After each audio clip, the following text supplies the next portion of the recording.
सीता जी को हम लोग सीता क्यों कहते हैं, कभी ध्यान दिया है आपने? एक शब्द होता है सीत।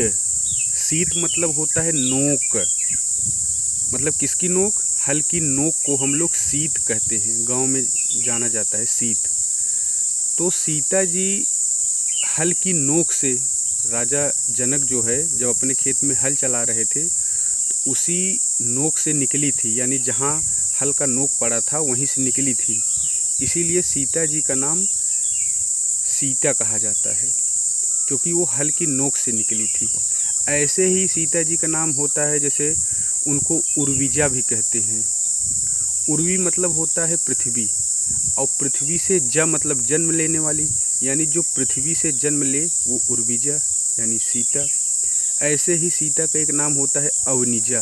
अवनी मतलब होता है पृथ्वी, तो यानी जो पृथ्वी से जन्म ले, यानी पृथ्वी से उत्पन्न हुई थी, इसीलिए उनका नाम अवनिजा भी है।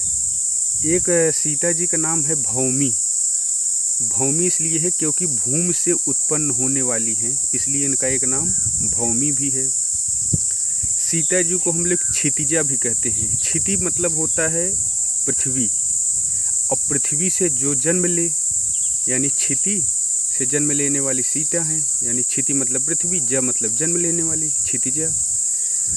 भूसुता भी कहते हैं क्योंकि भूमि की पुत्री हैं। सुता मतलब पुत्री, और भू मतलब पृथ्वी, यानी जो भूमि की पुत्री हों।